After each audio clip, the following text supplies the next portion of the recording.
If you don't already have a cold beverage and something to snack on, now might be the perfect time to do that.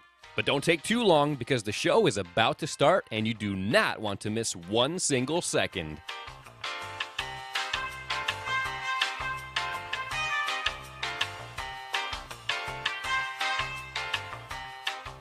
Would you like to participate in the show? If so, you can leave us a comment on YouTube, Facebook, Twitter, or if you want to hear your voice on the show, download the Anchor app and leave us a voice message.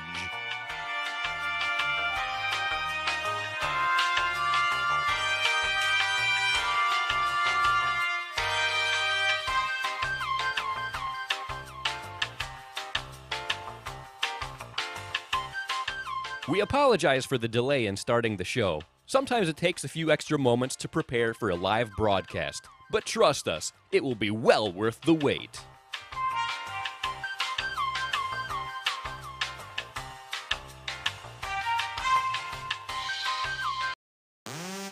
Oh, yeah! You know what time it is. That's right, it's time for the Eddie and Webby podcast! Yo, I'ma bust out some theme song action for you. Check it out. The Eddie and Webby show is the place to be. They're talking about beer and pickleball and technology. So if you didn't know, now you know. 'Cause it's time for the Eddie and Webby show. On today's episode, Eddie and Webby swim with dolphins. This is the Eddie and Webby podcast.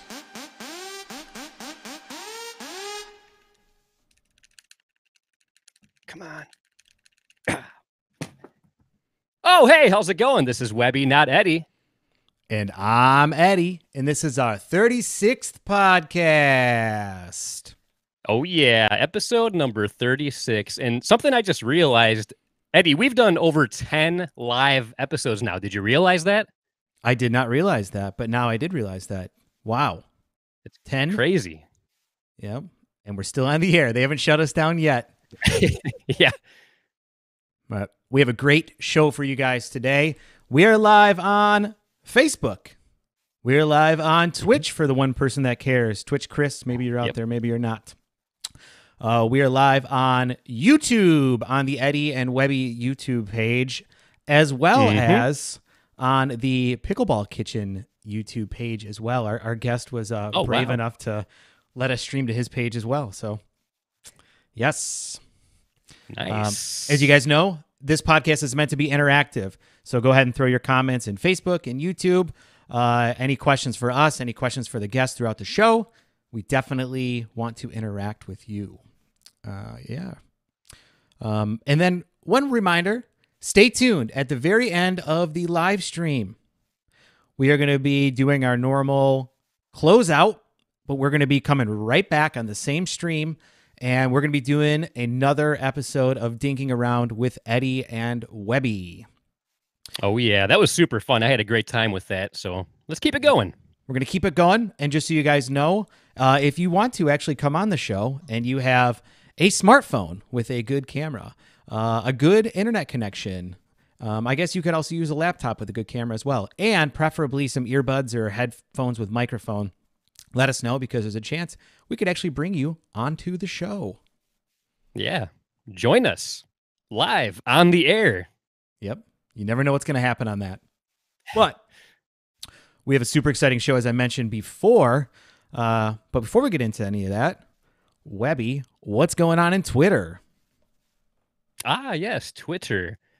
Let me go ahead and pull Twitter up. It has been blowing up more than ever lately, and that is very exciting.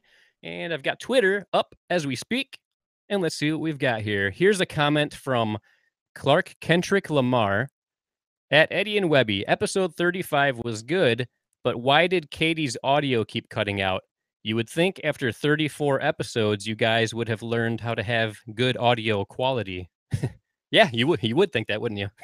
You would think that. Sometimes, though, if you don't have like a headset and you're just using your laptop or smartphone audio, it doesn't sound as good. Yeah, we're doing this live. Sometimes things happen real quickly, and Sometimes our guests might not be able to find headphones or earbuds quickly enough, but we roll with it, and I still think it was an awesome episode. Katie was a great guest. Yep. But anyways, thanks for that comment there, Clark. Mm-hmm. Here's another comment from Fart Reynolds. Eddie and Webby must be delusional to think people actually want them to do a second podcast, let alone hear them talk about themselves the entire time. One podcast is already more than we need. Ouch. Yeah. I mean, we appreciate the feedback, good or bad fart, but we're going to keep doing it because you know what? If Webby and I are having fun and nobody else is watching, that's good enough for me. Yeah, I'm having fun, so I'm going to keep doing it. So Fart, you can just don't tune in. You don't have to tune in. Right. People act like we force them to tune in. You do not have to tune in. Right. Yeah, Fart, knock it off. Let's do yeah, seriously. But let's do one more Twitter comment here. Here's one from Dwayne Gretzky. Eddie and Webby, that was a great interview with Katie McKee. I'm glad she didn't get injured during the show, LOL. Yeah. Yeah, I'm glad too. Yeah, she shared a lot of the injuries she's had and the fact that she's a little bit injury prone right now. So she made it safe through the entire episode without getting injured. That's a win in my book. Oh yeah, for sure. I was very glad she did not get injured during our show. She had quite an impressive list of injuries there, and I don't think she even got to half of them while she was on the show with us. But yeah, awesome episode. She was a great guest, and thank you everybody for the Twitter comments. Yes. Well, before we bring our guest on, as you guys know, we shortened our beer segment a little bit, but we still want to enjoy a beer with each other during the podcast. It's kind of tradition for us. So, Webby, what beer are you going to be drinking today? Man, I am super excited about this one. It was pretty much like a holiday last week because of the release of this beer. And I am proud to present the beer that I will be drinking, which I just so happen to have right here. And it is from Founders Brewing Company, and it is called KBS. Oh, yeah. Nice. So that just came out last week? Yeah, it just got released last week. This is that the label says highly acclaimed KBS, a flavored stout. It's good for everything, and flavored stout. Well, I can't really read the label right now. It's hard to read. So, but I'm sure it says a lot of good stuff, and I'm super excited about this. Everybody usually loves this beer. It's great for people who love stouts. It's a very strong and very big beer. So hopefully I can get through the show without it affecting me too much. Or for our sake, maybe it will. Well, good. Well, I'm excited for you to drink that. I actually went the complete opposite of a dark, high-octane beer. And I went with what I consider to be a good beer to drink when you're out on the boat, maybe, when you're out in the sun for a long time. Oh, okay. And it's from our friends over at Cigar City Brewing. And the beer is called Lager. That's it. Nice. Just called Lager. So I've had it before. It's a decent beer. You know, I've never had anything from Cigar City that I don't like. And usually I'm kind of a hophead or a stout kind of guy, but sometimes I like to appreciate the quality of a nice lager, and I'm hoping this beer does not disappoint. And for all of those beer glass snobs out there, I'm using a nice Founders Brewing. What is this? Is this a tulip style glass? It is a tulip style glass. Yep. Yeah. And so I've heard that is the better type of glass to use rather than the pint glass that I normally use. Yep. It helps you get the full effect of the beer, aroma, flavors, all that good stuff. It warms it up better. Ooh. And this does have great aroma. Yes. Well, I say without further ado, we bring our guest on. What do you say? Yeah, I think that sounds like an amazing idea, and I think we should do that. Cool. Well, our next guest, he writes about pickleball. He plays pickleball. He's a pickleball instructor. He has a website, YouTube channel, and podcast dedicated to pickleball. You guys sensing a theme here? Please welcome the creator of the Pickleball Kitchen, Barrett Kincheloe. What's going on, Barrett? Hey guys, how's it going? Thanks for having me. It's our pleasure, man. We've been excited to have you on because Webby and I are actually both pretty big fans of not only your podcast, but your YouTube channel as well, and just your whole entire website. So we're really looking forward to this. Good. I'm glad.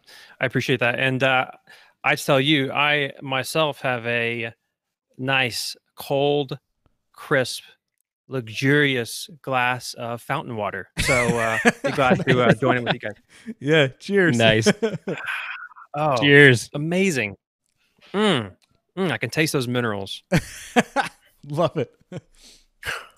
Well, we've got a lot of awesome questions for you, Barrett, here today. And the one that we never ask anybody that comes in our podcast is, how did you get into pickleball?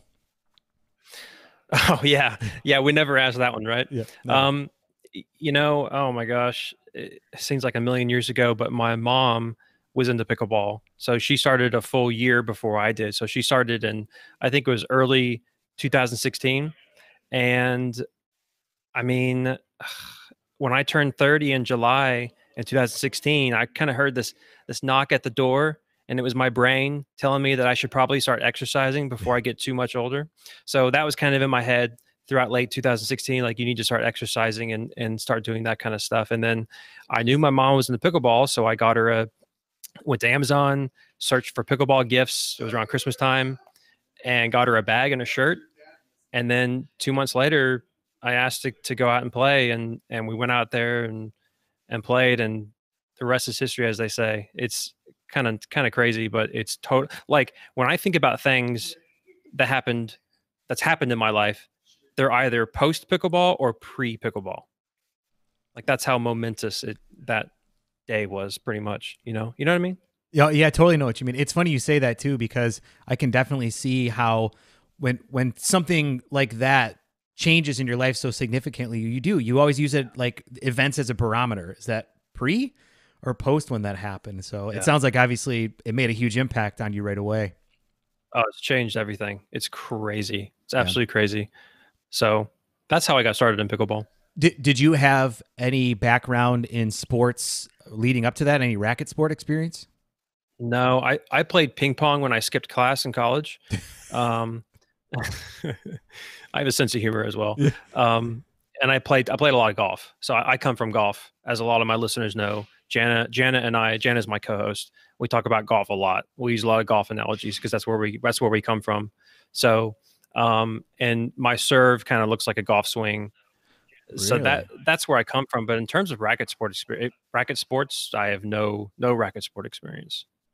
And it's funny, you actually hear that quite a bit. People are like, oh yeah, I started playing pickleball and it was my first real racket sport outside of maybe ping pong. Sometimes I feel like that actually gives you a little bit of an advantage because you might not have made some bad habits in it. You know, I played racquetball way back in the day, not very much, but I really enjoyed it. And I think that when I started playing pickleball, I was all wrist. And so I had to break that habit and get more into kind of, what do they say, the big muscles, using your shoulder a lot more and a lot less wrist. Yeah, when I teach tennis people, you know, the biggest habit that they have to get away from is when they're at the kitchen line and they're dinking, they tend to step back with their right foot to do a forehand, you know, instead of either taking it out of the air or letting it bounce or whatnot. And so I guess I'm grateful that I didn't come from a previous sport, just because, you know, didn't have to break any of the habits, right? Well, golf's a sport. I got to play golf in high school, and I basically just called it free golf because that's ultimately what it was. Right. Because when you're a high school kid, getting enough money together to go golfing, it just doesn't happen. Yeah. I was on the golf team too in high school. I hated it, but I was. Why didn't you like it? Back then I did not like competing.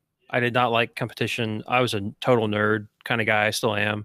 You know, I like reading, and I was in the band. I was on the drum line. I read Wikipedia constantly. I'm just an information kind of guy, and I love giving out information. That's what I do with Pickleball Kitchen. Yeah, that's awesome. We're gonna get into a little bit more of the Pickleball Kitchen here stuff first, but it sounds like a Webby. We might have some stuff going on on the socials. Yeah, we've got a couple of comments here. We've got one on YouTube here from Leslie White. She says, "I enjoy your show, guys. Keep it up." Thank you very much, Leslie. That was nice. Yes. And we also have a comment on Facebook from our good buddy Jackson Marzani, a.k.a. the Pickleball Kid. And he says, about to drop a video while wearing your merch. Loving the podcasts. Maybe another collaboration soon? Question mark. Oh, for sure, Jackson.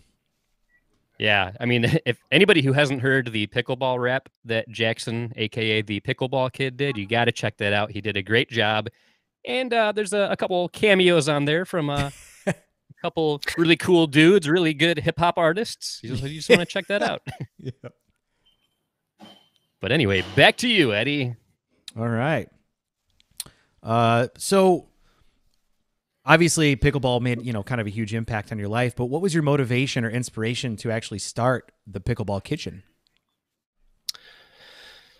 So I was one of those guys. I was one of those kids in high school that loved writing papers. So I loved writing essays, and I love reading guides. So I love guides, guide to anything. I think they're really interesting. The organization of the information, the little infographics, the pictures, how people explain things.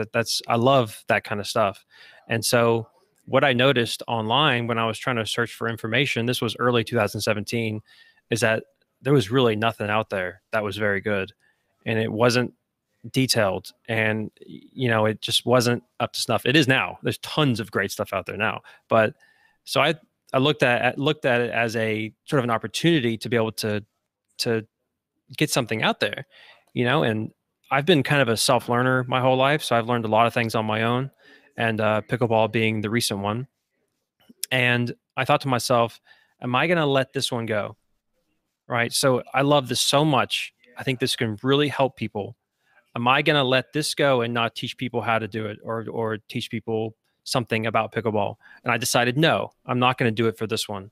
So that was kind of the beginnings of Pickleball Kitchen in the early days. But that's developed over time. There's been many ups and downs, let me tell you. Well, when you first came out with Pickleball Kitchen, it didn't have that name, right? Wasn't it named something else? No, it was called Pickleball Genie, Genie. That was the first name. And that was a blog that had no WordPress theme. It was just a plain text website, basically. And I would go on there and just write about what I was learning. That's all I would do. And then I quit, actually, believe it or not, I quit for a while. And then in June 2019, I changed the domain name to Pickleball Kitchen. And that's when I started up in earnest. Because at that point I had learned a lot. Right. And so I started writing. That's when I wrote my kitchen rule article, which is one of my most popular ones. And just kept writing for there. And then of course the podcast came in August. Yeah. So you said that was 2018 when that happened? This was 2017. 2017. Okay. Gotcha. Well, I was going to say, because you're at episode 55 of the podcast now? 61. 61. Okay. Jeez. Wow. Yeah. Okay. I know. That's crazy. Insane. Yeah. I know. Every Monday morning, right? You keep coming out with that every Monday podcast? morning, 5 a.m. Yeah. That's insane. I do forget sometimes. Like a couple Mondays ago, I accidentally had it set to 5 p.m. instead of 5 a.m. And I got emails and text messages like, dude, where's the podcast? Let's go. Come on. Like, I'm sorry. It's always on my drive to work every Monday morning. That's what I look forward to, right? Yeah, that's what people say. Yeah. They listen to it on the way. They listen to it when they fall asleep. They listen to it at work, that kind of stuff. Okay. That's awesome. Yeah. One of the, the things that I like to read about that you write on the Pickleball Kitchen is about paddle reviews, basically, and you kind of going into the science behind it and how they, how they play or how they feel or whatnot. It sounds like you actually have quite the collection going on based on how many you've written about, though, huh? Yes. Yeah. I have quite a few. I used to do that a lot. I used to be really into the paddle thing, but I'm not as much anymore. Yeah. I don't do that as much anymore just because it can be so easy to be like, oh man, just one more paddle and I'll be able to be like 4-5 or something like that. Right. And I don't want to give people that impression, and I don't want to forget about the important parts, which are the mindset, the technique, the shot selection, the strategy. That's what's really important. Not necessarily your paddle choice. Paddle choice matters. Don't get me wrong. Like if there's some people who really should not be using an elongated paddle, as an example, but I try not to get too much into that kind of stuff these days. The message that I've picked up from a lot of your content about it is more find the paddle that you're comfortable with and use it. Where switching paddles all the time, it's probably not going to help your game. It could potentially hurt your game. Is that pretty accurate? Yes. Yeah. Well, I know that from experience because I play with different paddles all the time to teach people about them. Yeah, that's part of the job is learning about all these different paddles and letting people know about them. So I know from firsthand experience, it really screws things up. I mean, especially going from a handle heavy paddle to a top heavy paddle changes everything. Yeah. I mean, just gives me the heebie-jeebies just thinking about it. So what is your paddle of choice right now that you're playing with? The Prince Response Pro. It's Simone Jardim's paddle. I've gotten a lot of people onto that paddle, and they love it, and I love it. It's amazing. It's 8 ounces, but it's more handle heavy, so it's not really top heavy. That's just what I prefer. So it's that's funny. What I use right now. I actually switched in December over to the Tangent Pro, the PaddleTech Tangent Pro, which I've heard is almost identical to it. It's the same shape. I think mine was 8.1 ounces. I played on the Prince Response, and it was very similar. And I love that paddle. There's no way I could switch back to anything else. Yeah, they're pretty. I think they're pretty similar. It's a good one. It's a good paddle. Yeah, I've been happy with it. So good. And that's what matters. That's what matters. Yeah, especially when you find something that you like. You know, I know Webby, you just picked up the Bantam EXL Pro, right? I did. Yep, I love it. Yeah, that's a good one. That's a heavy one. Yeah, I actually like a little extra weight. I've found that I'm okay with the lighter paddles, but I personally prefer a little extra weight on mine. Yep. And I believe the one I have is 8.4 ounces, if I'm not mistaken. So yeah, it's up there. Yeah, that's up there. Anything going on in the socials there, Webby? Yes, there is actually. I got to give a shout out to Michelle Cook. She's a good friend of ours. Hey, Michelle. Constantly tunes in. She said, "Hi guys." We also have a message here from Kim Sharpton. He says, "Pickleball is life, bro." I agree. It definitely is life. He also goes on to say, this is regarding to what you guys were talking about a little earlier. He said, that's what makes pickleball so special. Most folks don't have a sports background and end up picking up the game immediately, which I feel is absolutely correct. Yes. Yep. And then we have another comment here from Mike Baumgardner. He said, keep up the good work, fellas. And then he's got a question for you. He says, Kitch, who's the toughest player you've played and why? Ooh. Kitch, is that me? Yeah, I think he's talking about you. I think that's you. Yeah. The toughest player I've played. Oh, man, it's got to be Dave Fleming, senior pro Dave Fleming. He's been on the show twice. Mm-hmm. He just takes me out to lunch. Oh, my gosh.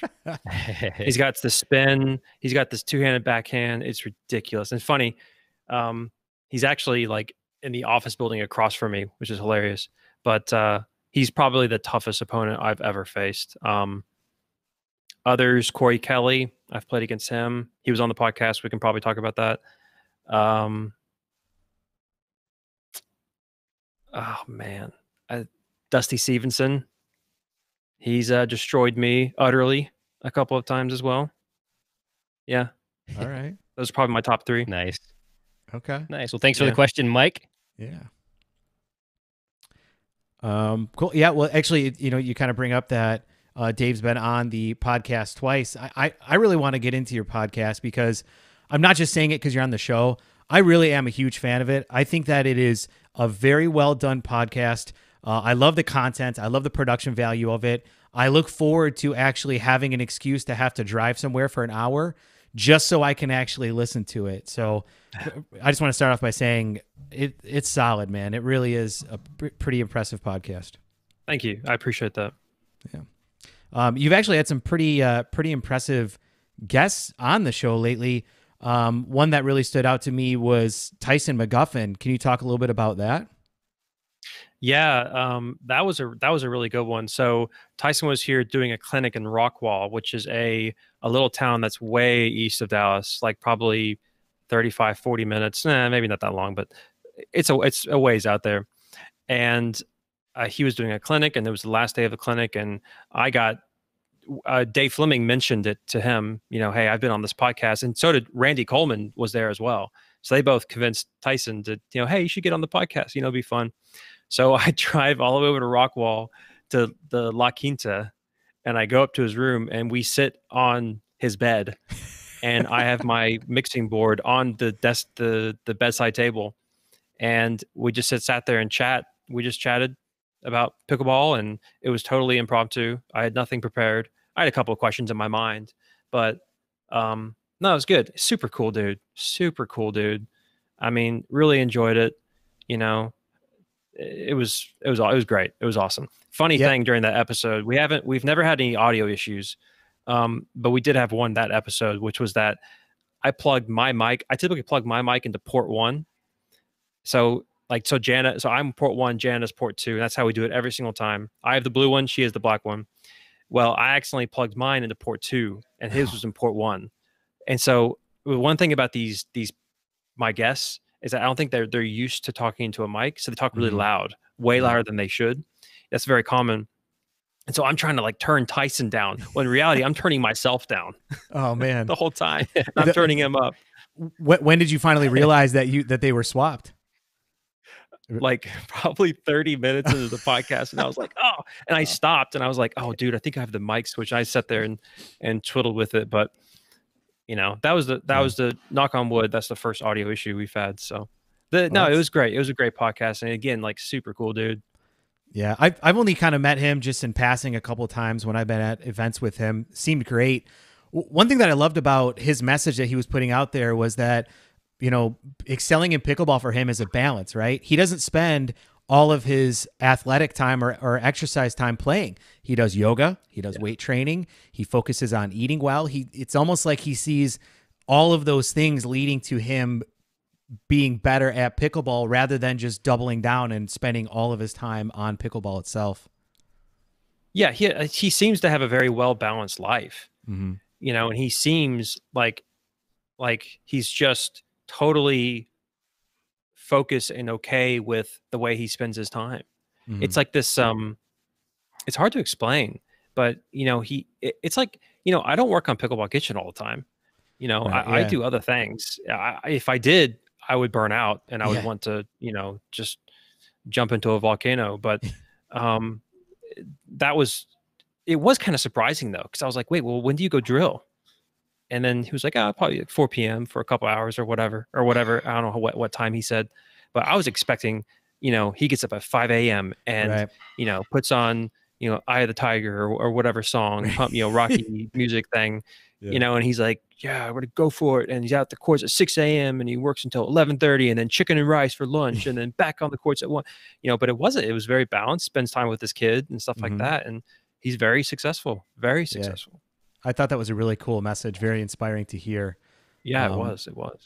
Another episode that you recently had that I thought was absolutely amazing. And anybody out there listening, you have got to go listen to this because it is probably one of the best podcast episodes outside of pickleball, just in general, one of the best messages I've heard on a podcast. And that's when you had Corey Kelly on with you. Can you talk about that a little bit? Oh my God. That podcast was just unreal. It was episode 55, just so that people know. And this is one that, you know, I'm kind of shy about my content. I don't like to go into pickleball forum and be like, hey, watch my stuff. But this is one where I'm not shy because it's just that amazing. Corey he's a veteran. He has PTSD. And when he came home from the war, he was not in tune with himself. So he was disconnected from his family. He was disconnected from himself. He was not himself in any way. And he eventually found pickleball. And, you know, he started playing and really wanted to get good. And he's super competitive dude, you know, and he started getting better and it changed him. It changed him completely. And then, he got his family back. Not like I'm making it sound like his family like abandoned him or something. Right. That's not the way it was. He was like disconnected from them, and they were so happy to have him back and totally changed his life. And a lot of people texted me and they were like, oh, I haven't cried that much in a while, yada, yada, yada. It's like, oh, I put my mascara on, it was dripping down my face and all that sort of stuff. So it was a really great episode. And it was a good reminder that pickleball is not just a sport, right? I mean, this is a huge community that we're creating, and it's something that's really special, and it's something that we need to like protect. We go into details about, all the petty stuff that can happen on the court and all that sort of junk, So yeah, definitely check it out. It's a good one. Yeah. I mean, I would got to say, like, I could imagine being in the same room recording with him. There were a couple of times where he got pretty emotional on it, and you could just feel the authenticity of him coming through. I don't, if I was there, I would have had to have looked away or been choking up myself, man. Like, how was that? I mean, I can't speak for Jana, but yeah, it was pretty emotional, but we were so into the conversation. Yeah. And being the guy that has the mic, I have to be kind of in there and, ready to ask questions and stuff like that. But yeah, it was intense. Don't get me wrong. You could hear the dryness in his mouth from the anxiety that he was feeling, you can hear it in his voice. And yeah, he got super emotional. We didn't edit anything. We took out a few things that we typically take out a few bits, but it was intense. And I remember I was driving home. It was dark. I was driving home and I texted Jana at a red light and I was like, do you feel really good right now? I feel really good. And she was like, yeah, I feel amazing. It's like, yeah, that was a good one. That was the best one by far. Yeah. Yeah, I was actually I was on my lunch break at work eating at my desk when I was listening to that episode, and I almost had to turn it off because like, talk about having the feels. I had all of the feels for sure. I had goosebumps, the hair was standing up, and I'm not gonna lie, I'm not afraid to admit that I almost got choked up a little bit listening to that the episode with Corey Kelly. I mean, that was an awesome episode, and I was chatting with you before, like, I seriously think I want to use that episode just to show like how impactful and how awesome pickleball can be to people, because it's not just a game. I mean, this thing, it's a lifestyle, and in his case, it's a lifesaver, and I'm sure that that's the case for many people out there. So yeah, incredible episode.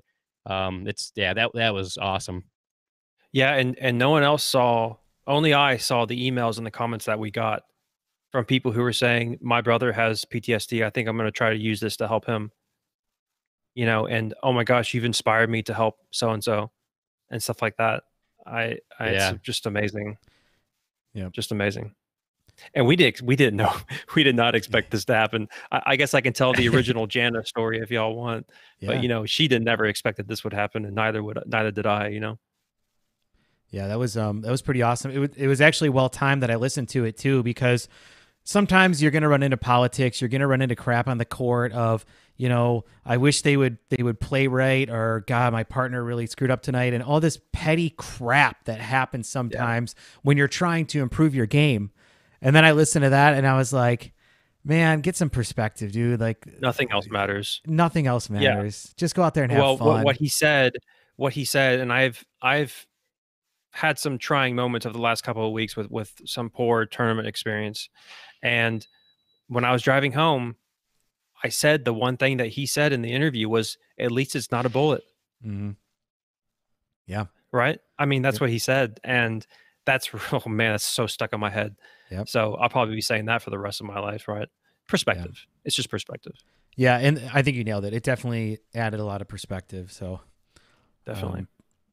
There's a couple other things too that I feel like have really resonated from your podcast with me. The most recent one was about failure, and you talked about two things. One was failing forward, and then find your tribe. And those two things really kind of stuck out to me. What inspired you to want to talk about that? Probably because I haven't done well in tournaments lately. Really. I mean, look, like this is the most I've ever talked about myself ever about the things that I do. So this is very odd for me. But until this past weekend, I haven't done well in tournaments. And it's been really rough. And I'm really not that competitive.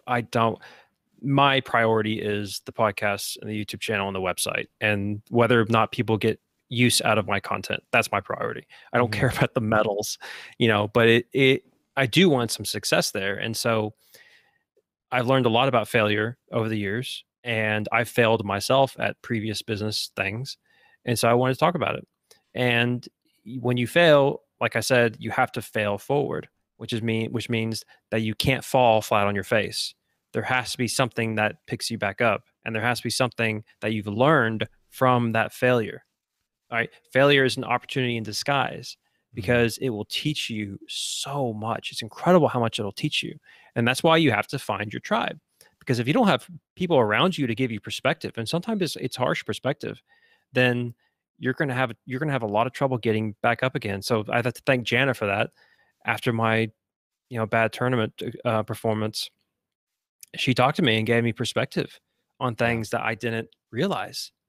And so we wanted to share that on the podcast. Yeah, Jana seems like the type of person who you can always count on to give you very direct, honest feedback, but do it in a way that's also like very nice and sweet. Is that an accurate portrayal of her? Yeah, pretty much. Okay. Yeah, she's amazing. She's like probably one of the most passionate people I've ever met. So into it, boundless energy. And as we have joked many times on the podcast, she is quite a few years wiser than I am. Nice. That's how we put it. So it's an interesting pair. I guess maybe I can go into the original story of that if you want. Yeah, please, man. I mean, I had done 7 episodes. It was probably late 2017. And I decided that it was getting really hard doing the podcast just by myself. I mean, it's really difficult doing it by yourself. It was boring and awful. And so I literally sat down next to her. We were at open play. We were both, we were okay players at that point in time. And I was like, hey, I've got this like podcast thing. It gets like 2 downloads a day. You want to like co-host it? Right. And she's like, sure. It's like, sure. So we do it in the evening time. So she came over after whatever work she had to do. It was in the evening. And man, she just slid right into it. And it was like the way we did the podcast then is the same way we do it now. And we've improved, obviously, but she is so good with words and so good with language and so like just easy on the mic. I do bloopers all the time. I mean, ridiculous stuff, horrible stuff. And she never does. What you hear on the episodes is what actually happened in real time. She's a first taker kind of person. Yeah. Oh yeah. Oh yeah. I'm envious of people like bloopers that. In. Yeah. We leave her bloopers in because it's a thing. It's like an occurrence, right? Yeah. So a Janaism.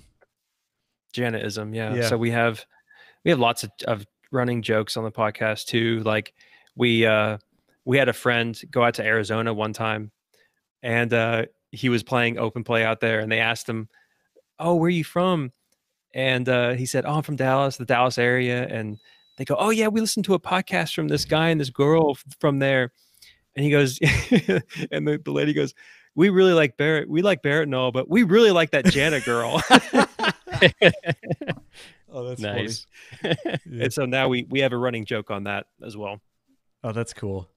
Yeah. So have you polled the audience to see like who's their preference? No, we haven't. I mean, it's a joke, but I mean, I guess we could. It'd be interesting to see. It would probably be Jenna. That's funny.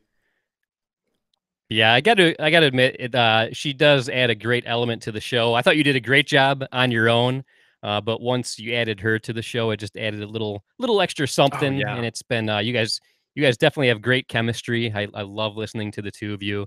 And like Eddie said earlier, like genuinely, you have one of the best podcasts out there, especially for pickleball, but just in general, I absolutely love listening to your podcasts on my way Thank you. to and from work. So Thanks. I definitely a great appreciate that. job there. Thank you. I want to give a little shout out here to Eugenio. He's watching on the Pickleball Kitchen YouTube channel, and he said that I've followed you since 40 subs. I'm assuming that means Oh, Pickleball Kitchen, but wow. maybe he's talking about Eddie and Webby. Who knows? But no, I'm pretty sure he's talking about the Pickleball Kitchen. So he's That's a an long old time school ago. Thank follower. you. Yeah, Thank yeah. you. You've got a lot more subscribers than 40 now. That's for sure. Oh yeah.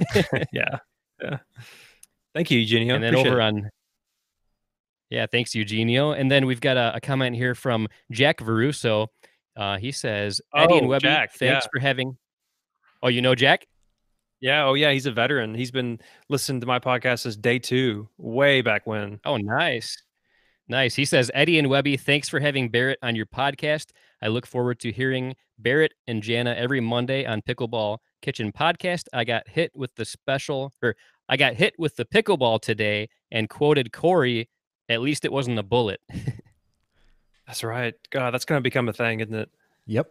I really do think I that's think going to it become a is. thing. Oh, I love it. Yeah.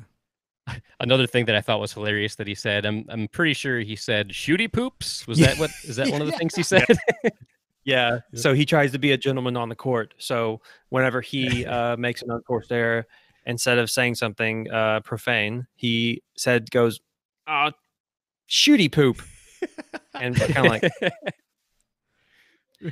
or he'll go, tickle britches. Yeah. Just hit the ball. Come on. I love it. So I love it, and I'm going to use that. hashtag tickle britches. Yeah, tickle britches. I love it. Oh, that's awesome. Nice. And then one thing, I was listening to a few of your other episodes, and one of your very early episodes of the podcast, you mentioned something about how you were hoping and wanting to get your podcasts over 40 minutes in length. And Eddie and I have like the exact opposite problem. We're always like trying to get our podcasts like under 40 minutes or like close to 40 minutes, at least under an hour. We've been struggling, but I feel like we made some tweaks to our show. So I think we can, we're good at getting it to right around an hour now. But before we were pushing, we were getting over 2 hours for a while there. So Did I really say that? You did. Wow. You Maybe don't that's remember when I saying was solo. I don't remember. It was. Yeah, it was when you were solo. It was when you were solo. Oh, okay, Yep. that makes sense. Yeah. Yeah. And then I do have one more that just came here. Hot off the presses. Here's a message on YouTube from Leslie White. She says, that episode with Corey was the best. Love your show, Barrett. I hope when you come to town, you will come play at Wolverine Pickleball. That's a group out in the Ann Arbor, Saline area. Where's that? What state is that in? That's in Michigan. That's near where I am. Actually, yeah. The very first gold medal, actually the first and only gold medal I've ever earned while playing pickleball was during one of the Wolverine pickleball tournaments. I did a 3.0 tournament. Oh, nice. They have a real good group there. They're just getting started, but man, they've put on some really good tournaments, and I'm actually doing a tournament with the Wolverine group coming up in April. I'm looking forward to that. Nice. Thank you, Leslie. Appreciate it. Yeah. It's good stuff, man. Good stuff from the social medias. It's awesome to have that, interaction with listeners and stuff. So yeah, totally. I want to talk about YouTube a little bit here, because you also have some really great content on YouTube as well. Do you have any background in video producing or editing or anything like that, or did you kind of one of those things that you self-taught and learned yourself? Yeah, so I graduated with a degree in graphic design. We did a little bit of video stuff, but I started doing freelance video editing very quickly after I graduated.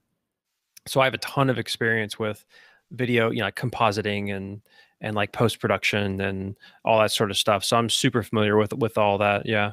Okay. I mean, you can tell because obviously the production quality of, your videos is pretty awesome. There's a lot of pickleball content out there. And I'm excited to see that. I feel like over the last 6 months or so, the level of time that you can tell people are putting into the production quality of their videos is starting to go up and up. And so when I came across your channel, I was like, oh, nice, man. This is done very well. Yeah, there's a ton of really great channels out there, and we all have our own little thing and our own little niche. You know, like of course, Primetime, right? Mhm. Amazing channel. Everyone needs to sub to that. You've got Into Pickle, you've got Pickleball Deb, of course, CJ Johnson, Third Shot Sports. There's lots of really great stuff out there, but I try to make mine a little bit more like cultural, I guess you could say. Like I do I put music in my videos, you know. I leave my bloopers in there too, you know. Mhm. Um just to try to be a little bit more relatable, and I'm not some pickleball hotshot, right? Right. But yeah, it's fun, but it's time consuming. Oh, Oh yeah. I mean, it's insane how like people don't have no clue how time consuming it is to do Yeah. videos. Yeah, But it's Webby good has stuff put though. It's out. helpful.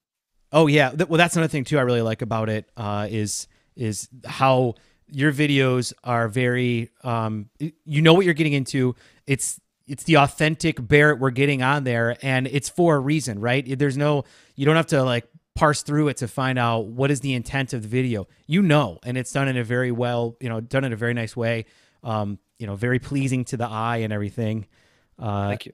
And in fact, we actually have a sample clip that we wanted to play here Cool. real quick from one of your Cool. videos. Let's go ahead and pull it up here. Hey guys, Barrett here. Welcome back to another video. Today, talking about something quite interesting, which is what kind of ready position should you have when you're at the kitchen line. The paddle out in front of me, so I'm ready to hit things just like you're seeing it. Especially taking balls out of the air is really easy when you do it this way. See, that's what I'm afraid of.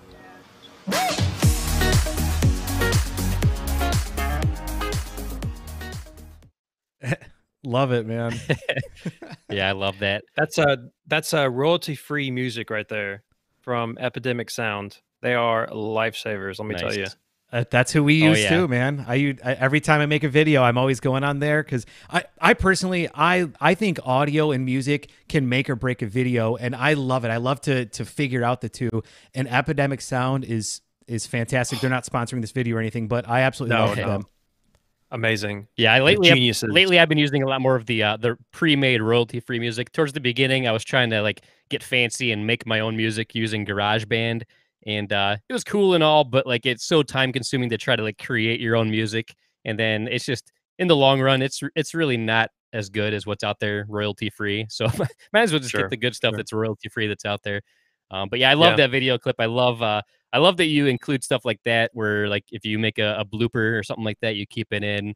And I love the record scratch sound effect that you use. But yeah, I like how real. Yeah. But yeah, I love how real and authentic it is. And yeah, you've got some great videos out there, like things such as like how to pick the right kind of shoe to wear for indoor and outdoor pickleball. A lot of paddle discussions about paddles, and then like we saw there, how to stand at the kitchen. Just a lot of great stuff. So definitely, if anybody has not checked out the Pickleball Kitchen YouTube channel, I highly recommend it. A lot of great tips out there. Thanks, I appreciate it. And I guess this would probably be a good time to say that I am currently in the works of designing a 9 or 10 part beginner series. So it's going to be a massive video series just for beginners. They can start from video 1, go all the way to video 9 or 10, and it will tell them absolutely everything they need to know. The rules, how to play, what is pickleball, how to find games, shoes, paddles, yada, yada. So that explains my lack of uploads lately. Yeah. Yeah, I can imagine that'd be quite an undertaking. That's for sure. It's ridiculous. Yeah, we actually got a comment here on Facebook from Colin Smythe or Colin Smith. They want to know, Barrett, what software do you use for your videos? I use Adobe Premiere Pro, Adobe After Effects, and for the audio, I use Adobe Audition. Nice. Yeah. Is that it? Yeah, that's it. And I've been wanting to transition over to the Adobe suite but Webby and I are both Final Cut users, and we have for years. And it's so hard to try and make that transition to learn a whole new software to use. Yeah, it's rough. That's rough. The cool thing about Adobe, I know we're getting off track here, but they're all the programs are intertwined. So if I have an audio file, an Adobe Audition, I edit that, save it, it'll automatically update in Premiere Pro if it's been imported in there, which is amazing. Nice. Yeah. Yeah, if I were to ever change over from Final Cut, Adobe, the Adobe editing stuff is definitely where I would go, no doubt. It's good. It's good. For sure. So, as you may or may not know, here at the Eddie and Webby Show, we have a team of people that dig into the backgrounds of our guests, and they dig deep. And so we have some personal things about you, Barrett, that we want to get into. So are you ready for it? Oh, really? Sure. Yeah. Go ahead. So actually, you told me this. You mentioned that you got a degree in computer. Did you say it was computer graphics? Was that it? Graphic design. Graphic design. But you actually were a college dropout at one point before that, right? Yes, I was. Yeah. I went in 2005. I graduated from high school and went to Texas Tech in Lubbock, and I did that for a year. Did horribly, and then in my third semester, I dropped out in the middle of October, and it was horrible, bad time. But then got a job in January at CompUSA. Who remembers that? Oh yeah, for sure. Yeah. Yeah. Oh, yeah. So got a job there, worked full time, and then that shut down, of course, went bankrupt. And I got a job at Golf Galaxy, and then that fall went back to community college. So yeah, I was a college dropout. Okay. Well, obviously things seem to have worked out well for you. How long was it between when you dropped out and when you went back to school? That process took, I think it was 2 years. Yeah. No, a year. It took a year. Yeah. Okay. So I was a year at community college. I got straight A's at community college, and then I was back into university in fall 2008. Okay. Yep. Nice. Before the Pickleball Kitchen, you actually had some previous businesses. Do you wanna talk about those? Sure. Yeah. So I did a ton of freelance video stuff. So I did video editing. I did full blown video production, not with cameras, but just digitally only, with like voiceovers and stuff like that for companies and stuff like that. And but after that, I had this idea for a book, and it was called The Cigar Legend. And I was really into cigars. I like them every now and then these days, but I used to be really into cigars. And I thought, man, there's not like a really good leather bound, high quality cigar journal out there. I'm all about really super high quality stuff. And so I designed one, and I got it manufactured, and I probably worked out on that for like a year, and totally failed miserably, but learned a lot. So that was my previous attempt at an online business. Okay. What are some of the things that you learned with that whole experience? You really have to validate your product early on. Okay. Like you really have to. And by validate, like we talked about this on the podcast, the episode 61, I think it was, the failure one, was that you either take the mini fail early or you take the big fail later. Which one do you want? The mini fail really hurts. It hurts your ego, right? Because it's like, you know what? Your amazing idea is not going to work. Sorry. But the big fail is you just lost $30,000, right? Right. So you have to pick one of those. That's how validation works. Yeah. So, I did not validate the book very well. Whereas now what I'm doing with my video analysis service, which should be launched soon on my site, is I'm actually doing it with people, and they're looking at it and they're like, oh, that was amazing. And I was like, okay, you want to pay for another one? And if they say yes, it's validated. If they say no, it's not. But it's all about, getting your ego, because my ego was just through the roof with the Cigar Legend, right? I thought, oh man, everyone's going to love this thing. It's leather bound, looks super cool. It's got like gold foil on it, all this sort of stuff. But I did not validate that thing. So I was scared. I was scared of the failure, right? I was scared. So I took the big failure later on. But as I've said in the last podcast episode, it really wasn't a big failure because I learned so much. Yeah. So I failed forward, and that's when Pickleball Kitchen came into focus. So it's a good thing that it failed when it did, Yeah, exactly. because Yeah, now and we're all Pickleball blessed Kitchen with did not. this. Yeah. Yeah, so Pickleball Kitchen did not start as a business. I want to make sure that people understand that. That was just like, I'm just writing about what I love, kind of thing. Yeah. That's cool. Well, I'm grateful that you failed at that, so that way we could get this this amazing pickleball content. So, Sure. before we let you go here, Barrett, Webby had one topic that really stood out to him from your podcast that he wanted to talk with you about. Yeah, sure. Yeah, one episode I absolutely recommend in particular. I believe it was episode 40, the one where you guys talk about preparing for a tournament. I absolutely loved that episode, and I really wish I would have listened to that before my first couple of tournaments, because you guys covered a lot of great topics. So anybody out there that is preparing for their first tournament, or has debated on doing a tournament, or even people that have only done a few, and you always have like a lot of stress beforehand, I highly recommend that episode. A lot of great tips. One thing I absolutely loved that you guys brought up is the fact about like setting us like a specific goal for that tournament, not necessarily winning a gold medal, but just like something to work on or something you want to achieve during a tournament. That way you're still a winner, but like in a different way. I thought that was such a great tip. And so like let's say you want to try to just, I don't know, get an ATP during a tournament or something. If you get that, you won that tournament, something like that. Yeah. I Right. totally related to that, and I feel like that would be the absolute best way to approach a tournament. Like, don't necessarily focus on having to win that gold medal. Just think of a goal beforehand of something that you would like to achieve during that tournament. Maybe something that's not easy to do, but something that's like a, actually doable. That way, like, you do at least feel accomplished during the tournament, even if you don't come home with a medal. I thought that was awesome. Yeah, yeah, and it doesn't necessarily have to be like pickleball technique related, right? You have to take home something with you from the tournament.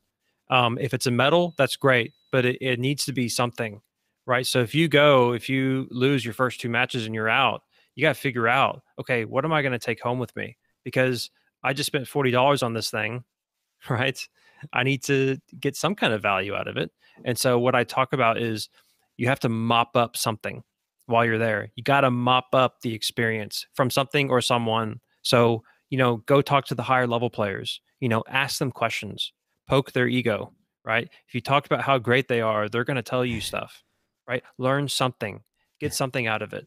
That's really the key to that kind of stuff. If you don't have like me, if you don't have competitive experience before pickleball, it's going to be really rough playing in a tournament for the first time. You're going to be really nervous. You're going to be terrified. You're going to be intimidated. And if you're not prepared for total abysmal failure, it's going to be bad. It's going to be really rough. It's going to be really, really rough, So you got to take home something from that experience. Absolutely. Yeah, I thought that was awesome. And I I really wish I would have gone into my first few tournaments with that mentality, because so far for me, it's been like, got to win gold, got to win gold, at least bronze. I got to win a medal of some sort. And here I am. I've done 4 tournaments in a row. I got fourth place, so just shy of getting a medal. So I felt defeated. But yeah, if I just would have like gone in with like a good specific goal other than getting a medal, and just have like getting a medal be a bonus, it would have made it so much better. And I feel like it would have cut down on so much pressure that I put on myself, like unnecessary Yeah. pressure. Yeah, exactly. And that's how you reduce nerves. I mean, one way you reduce nerves is by breathing, of course, deep breathing, that intentional deep breathing, but also to say, okay, you know what? I'm just going to score 1 point, just 1 point. That's all I'm going to do. I'm going to score 1 point. And like when you score the point, you're like, oh my God, I didn't get pickled. Right. And it's, I score a point. Oh my God, great. And then you score another point. Right. And that's bonus. See, that's what's so cool about it, is that you have a standard. And then because you're a good player, and because you're a good player, you're going to blow your standard out of the water. Right. And then you go home feeling accomplished. That Yeah. is how you Yeah, set definitely. proper expectations for a tournament. So for sure. However, I am glad that Eddie and I did not have the goal of scoring a point in our first ever tournament round because that didn't happen for our very first ever tournament round together. It was the best 2 out of 3, and we lost 2 games without scoring a point. Yep. Oh no. Yeah, we Yeah, we got that's our rough. butts kicked. But you know what? I'm so glad that happened though, because that was kind of the fire that got lit under my butt, at least, to first of all fall in love with the game, and second of all to realize like, oh man, you really need to work. If this is something you want to do well at, you got to work on it and just enjoy the heck out of the journey. Well, good job on failing forward. Yep. The prime example. Yep. I like it. I do gotta clear up though. In the losers bracket, we scored at least 3 points though, so that was a win. All right. Yep. That's 300% better. Yeah, exactly. Right? Yeah. It's a big number. Love it. Well, that's good stuff, man. Yeah. You talked about goals. I think it was right before the end of the year. And that episode really resonated with me. I am very fortunate. My wife has her master's degree in sports psychology. And so she does get a chance to work with me a lot on the mental side of it or whatnot. And one thing that you said was systems versus goals. And it's almost like, if you want to set a goal to become a 4.0 player, it's like, great. Well, what does that mean? There's a lot of systems that you have to put in place to be able to get you to that point. And you can't control whether you win or lose a game, but you can control how consistent you are with your shots. You can control how well you are at reading the court.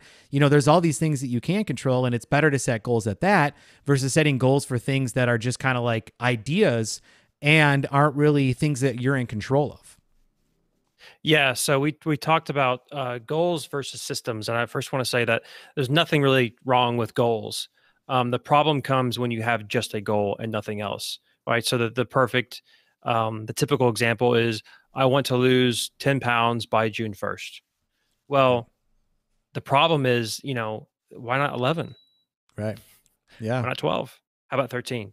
Right? So when you set a goal like that is specific like that, I want to lose 10 pounds by July 1st, you are either setting yourself up for failure or you're underselling yourself. So you're doing either of those two things, because you could either may not be able to get there, or you do way better than that. And the thing about doing way better than that is that you probably won't do that because your goal is 10, right? So you see, Right. compare losing 20 pounds to 10 pounds. Right? If you're going to lose 10 pounds, you're only going to do a certain amount. If you want to lose 20 pounds, you're going to do this much, right? Mm-hmm. So the trick is to create a system to where you can lose this much. Let me shift my hand. There we go. Yeah. Right? So you create a system, and that becomes the goal. Yeah. So, the other problem with goals is we know from New Year's resolutions, all the studies done about them, is that most of them fail miserably. And most of the people who do achieve them don't actually continue doing them, because it was just a willpower goal and not a system of habits and lifestyle changes that last for a lifetime. So if you want to get two gold medals this year, first of all, ask yourself, why not 3? And then ask yourself, okay, what systems am I going to put into place that are going to create this kind of success, right? Yep. Love it. I love nothing wrong with goals. Nothing wrong with it. But the more specific they are, I think you can run into trouble a little bit. Yeah. Love it. Yeah. I love the mental side of it too. That's one of the things about pickleball that I love, is not only the physical, the social, but the mental aspect of it. And, realizing that your mental state can make you play amazing against some competitors that you never thought you could play well against, or it can make you crap the bed. You don't really know. Right. I mean, it's up to you. It's up to you and how mentally prepared you are. Yeah. Yeah, definitely. Well, Barrett, this has been awesome, man. I enjoyed it, man. It was fun. Oh, good. Yeah, we definitely. I think we need to have you on again, because I feel like there's so many things that we weren't able to get to. But I really want to make sure that you have the opportunity to tell any of the listeners that are out there how they can kind of follow you in the Pickleball Kitchen and all the great stuff that you're doing. Yeah, so I have a ton of content, kind of a ridiculous amount of content. Most of it you can find through pickleballkitchen.com. I have an email list on the right side of the page. There's a beginner and an intermediate email course. The beginner one, I think, is 7 weeks long, and the beginner one is 6 weeks long. It comes out every Monday morning. So if you subscribe to that, you'll get that. It's all free. If I ever sell anything to you, I will explicitly let you know that I'm trying to sell you something. So don't worry about that. And then, of course, I have the podcast. You can find it on iTunes. You can find it on Spotify. That gets released every Monday morning at 5 a.m. And then I have, of course, the YouTube channel, which is a little bit less consistent because of how time consuming it is. You can find that at youtube.com/c/Pickleball Kitchen. And I do have an Instagram account. I've done absolutely zero with it. Hold on, let me shift my hand. There we go. Zero with that so far. Someday I will, but yeah, you can follow me on there. You can also friend me on Facebook if you want to follow me through that as well. Awesome. Well, thanks again for being on, man. Can't wait to finally eventually meet you in person. This has been awesome, and we definitely appreciate your time. All right, guys. Hey, thank you so much for having me. Really appreciate it. Really enjoyed it. I will definitely have to come on again. I would love to. Sounds good, man. For sure. Yeah, thank you. All right. Thanks, guys. Right, see you soon.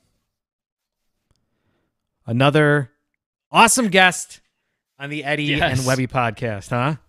Yes, very much so. I still don't know how we keep doing it. How do we keep getting these great guests? I'm telling you, people feel bad for us. They see us, they see our show, and they're just like, "Oh, I feel bad for these two guys. I'm gonna come on their show." Right? And, yeah. I haven't done charity work in a while. I'm gonna go ahead and do some charity work. Show up on the Eddie and Webby channel. Right. Yeah. Oh, that was awesome, man. I hope you guys enjoyed it. There's a ton of content there, a ton of good stuff. I know I certainly enjoyed it. So. Whew. Yeah, that was great, man. He was such a great guest, and I love his podcast. So seriously, if any of you have not checked out his podcast, the Pickleball Kitchen podcast, you need to, with Barrett and Gianna. They are awesome people. They cover so much great pickleball content. It's crazy. Pretty much anything you can think of, I bet they cover it. They're always coming up with new stuff. So yeah, definitely check it out. Absolutely. What else are we talking about for the podcast? Anything? I feel like we pretty much covered everything, huh? Yeah, I think that's about it. We're still over an hour. One of these days we'll get our show under an hour, but I feel like the only way to stay under an hour is to stop having good guests on the show, because we have such good guests that, like, I don't want to stop those conversations. We easily could have talked to them for another hour, but yeah, I mean, I thought it was great. Hopefully everybody out there thought it was great. And yeah, I think that's about it for today. Cool. Well, as you guys know, go ahead and stay tuned, because as soon as we go out with this, we're going to jump right into the post show, which is Dinking Around with Eddie and Webby. And you might have a chance to come on the show. Let us know if you're interested, because we'd love to have you. And on that note, I'm Eddie. And until next time, this is Webby, not Eddie, signing off. See ya.